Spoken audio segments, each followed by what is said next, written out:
क्षणिक समाधि द्वारा ब्रह्मानंद का अनुभव। प्रत्येक स्वरूप आत्मा में लगाए हुए समाधि जल अर्थात प्रत्यक एवं ब्रह्म के एकत्व ज्ञान के अभ्यास से धूलमल जिसका धो दिया गया है, ऐसे चित्त को समाधि में जो आनंद मिलता है वह सुख अलौकिक होने के कारण वाणी से वर्णनीय नहीं है। वह तो आत्म स्वरूपभूत सुख है जो केवल अंतःकरण से गृहीत हुआ करता है। यद्यपि चिरकाल तक स्थिर रहने वाली वे समाधि मनुष्यों को दुर्लभ है, तथापि क्षणिक वे समाधि ब्रह्मानंद का निश्चय करा देती है। जो इस समाधि का श्रद्धालु और व्यसनी होता है, अर्थात जिसको समाधि सिद्ध करने का आग्रह हो जाता है, वह इस क्षणिक समाधि में आनंद मिलने का पूरा निश्चय करके ही मांगता है। और एक बार भी इस ब्रह्मानंद का निश्चय हो जाने पर वह अन्य समय भी ब्रह्मानंद के होने का अचल विश्वास रखता है। श्रद्धा द्वारा एक बार निश्चय कर लेने वाला पुरुष उदासीनता की अवस्था में आने वाली पूर्वोक्त आनंद वासना की उपेक्षा करके मुख्यानंद की लगन वाला मुख्यानंद की ही भावना किया करता है। जैसे पर पुरुष संभोग के व्यसन वाली नारी घर के कामों में व्यग्र सी दिखती हुई भीतर ही भीतर मन में उसी प्रसंग रस का स्वाद लेती रहती है।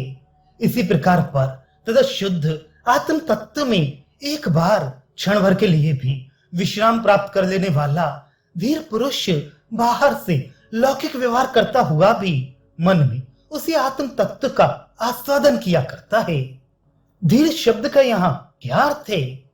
इंद्रियां मनुष्य को विषय की ओर खींच ले जाने में सामर्थ्य भी हो तो भी आत्म सुख का आस्वाद लेने की इच्छा से सब इंद्रियों का निरादर कर आनंद चिंता में ही लगे रहना धीरता कहलाती है।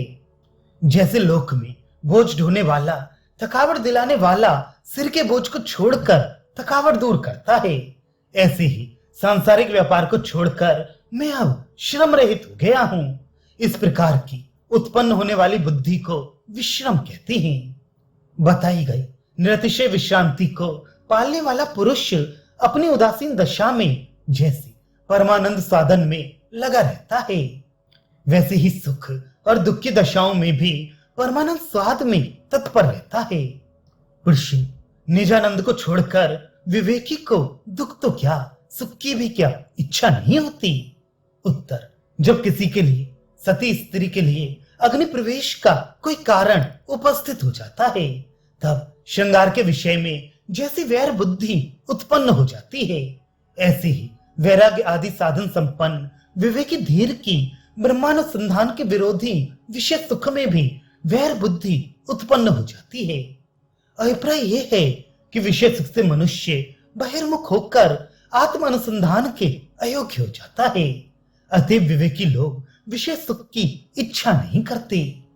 ये बुद्धि अविरोधी विषय सुख में और स्वरूपानंद में कौवे की पुतली की भांति कभी उसमें कभी इसमें गमन आगमन करती रहती है। कौवे की दर्शन शक्ति एक ही होती है, वे बाएं दाएं गोलकों में क्रमशः गमन आगमन करती है। इसी प्रकार विवेकी की बुद्धि भी विषयानंद और ब्रह्मानंद दोनों आनंदों में आती जाती रहती है।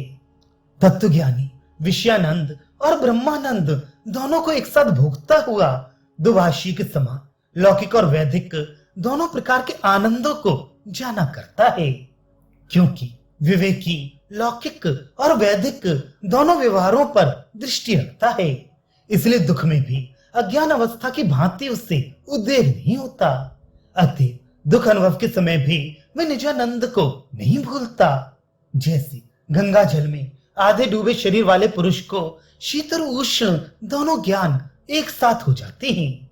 परिणाम यह है कि इस प्रकार तत्वज्ञानी को जागरण काल में सदा सुख दुख या मौन अवस्था में ब्रह्म सुख की प्रतीति होती रहती है, और जागरण में ही नहीं जागृत की वासना से उत्पन्न होने के कारण स्वप्न में भी ब्रह्म सुख वैसे ही प्रतीत होता है। परंतु स्वप्न में आनंद ही आनंद की प्रतीति नहीं होती, क्योंकि अविद्या वासना भी है। स्वप्न केवल आनंद वासना के बल से ही नहीं होते। अतः अविद्या वासना जन्य स्वप्न में ये विवेकी की भी मूर्खों की भांति सुख और दुख देखता है। इस ब्रह्मानंद नाम के पंचाध्याय के ग्रंथ के इस प्रथम अध्याय में ब्रह्मानंद के प्रकाशक योगियों के प्रत्यक्ष अनुभव का वर्णन किया गया है। अर्थात इस अध्याय में सुषुप्ति, उदासीन, समाधि तथा सुख दुख की दशाओं में स्वयं प्रकाश ब्रह्मानंद के प्रकाशक योगियों के अनुभव का वर्णन किया गया है।